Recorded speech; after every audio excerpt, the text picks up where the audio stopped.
Salam damai sejahtera di dalam Tuhan kita Yesus Kristus. Shalom, selamat pagi dan semangat pagi. Jumpa kembali dalam ibadah renungan pagi kita untuk hari ini 22 Oktober tahun 2020. Sebelum kita dengarkan pekabaran firman Tuhan, mari kita tunduk kepala dan kita berdoa. Ya Tuhan Allah Bapa di sorga, terima kasih untuk waktu yang indah di hari yang baru untuk dengarkan kata-kata firman Tuhan. Biarlah pekabaran firman Tuhan di pagi ini akan menjadi berkat dalam kehidupan kami. Terpujilah nama Tuhan, dalam nama Yesus kami berdoa. Amin.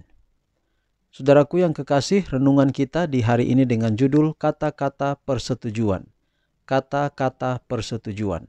Dan ayat inti kita, Matius 25 ayat 23, baik sekali perbuatanmu itu, hai hambaku yang baik dan setia. Masuklah dan turutlah dalam kebahagiaan Tuhanmu. Sekali lagi, Matius 25-23, baik sekali perbuatanmu itu, hai hambaku yang baik dan setia. Masuklah dan turutlah dalam kebahagiaan Tuhanmu. Semua orang yang telah dilahirkan ke dalam keluarga surga, dalam pengertian khusus menjadi saudara-saudara Tuhan kita. Kasih Kristus menyatu padukan anggota-anggota keluarganya, dan di mana saja kasih itu ditunjukkan, disitulah hubungan ilahi dinyatakan. Saudara-saudaraku yang kekasih, marilah kita saling mengasihi, sebab kasih itu berasal dari Allah, dan setiap orang yang mengasihi lahir dari Allah dan mengenal Allah. 1 Yohanes 4 ayat 7. Mereka yang dipuji oleh Kristus pada masa penghukuman mungkin telah mengetahui sedikit saja tentang teologi, tetapi mereka telah menaruh prinsip-prinsip ini dalam hati.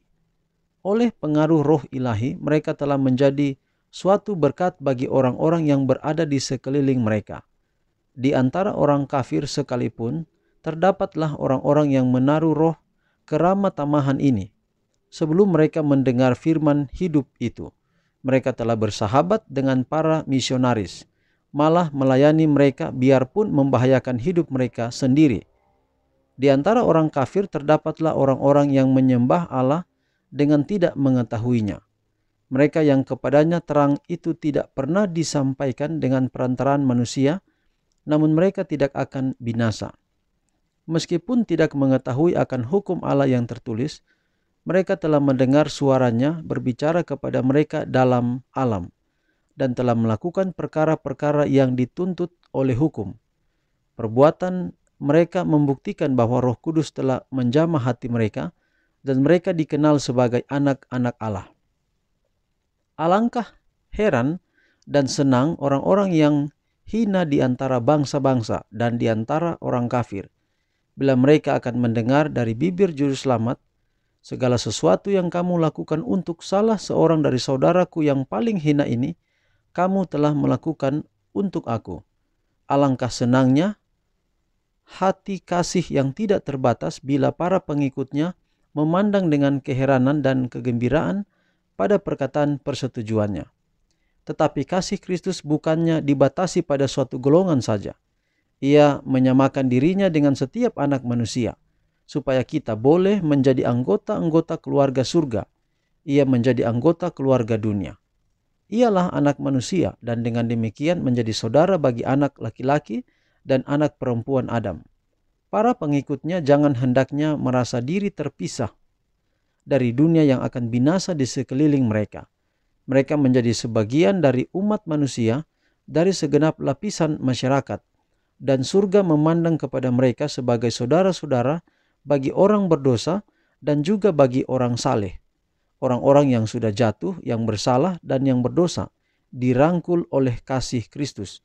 Dan setiap perbuatan kebaikan yang dilakukan untuk mengangkat suatu jiwa yang sudah jatuh, setiap perbuatan kemurahan diterima sebagaimana dilakukan kepadanya.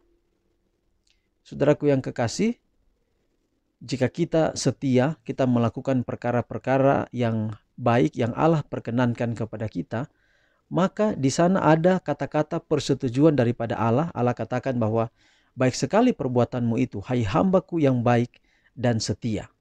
Maka bagian ayat itu mengatakan, masuklah dan turutlah dalam kebahagiaan Tuhanmu.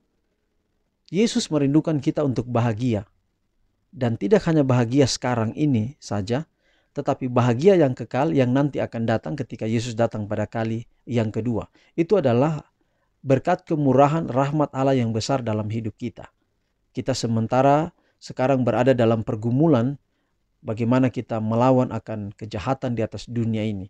Tapi kalau kita setia, kita berserah hidup kita kepada Tuhan, maka kata-kata yang keluar dari bibir juru selamat itu akan kita rasakan atau akan kita terima, atau itu akan menjadi bagian kita kelak nanti waktu Yesus datang pada kali yang kedua. Dan kata-kata, kalau Yesus katakan kata-kata persetujuan untuk menerima perbuatan yang kita sudah lakukan, walaupun perbuatan itu tidak pernah memiliki andil untuk menyelamatkan kita. Keselamatan hanya ketika kita percaya kepada semua karya Allah yang ajaib melalui anaknya Yesus Kristus. Dengan demikian, maka kalau kita setia kepada Tuhan, Tuhan katakan turutlah dalam kebahagiaan Tuhanmu. Apa yang Yesus ingin rasakan, yang Yesus kegembiraan yang Yesus rasakan, sukacita yang Yesus rasakan, itulah juga yang kita rasakan. Kuncinya adalah mari kita setia kepada Tuhan, yakin percaya kepada Tuhan. Apa yang kita yakini, kita percayai itu adalah untuk keselamatan kita pada kedatangan Yesus yang kedua kali. Tuhan memberkati kita dalam pekabaran kita pagi hari ini. Amin. Mari kita berdoa. Bapa kami dalam sorga, terima kasih untuk hari yang baru dan juga roti hidup yang kami terima pada saat ini. Biarlah ini dapat menguatkan kami sepanjang hari ini, dan biarlah kami terus berjalan setia di dalam Tuhan sampai Tuhan datang. Terima kasih Engkau berkati kami hari ini dalam semua aktivitas kami. Kami taruh hidup kami dalam tangan Tuhan. Inilah doa kami ya Bapa, ampunilah segala dosa dan kekurangan kami. Kami persembahkan hidup kami dan doa ini dalam nama Yesus Tuhan dan Juru Selamat kami. Amin. Demikianlah renungan kita untuk hari ini. Sampai jumpa pada ibadah kita besok. Tuhan memberkati kita semua. Shalom.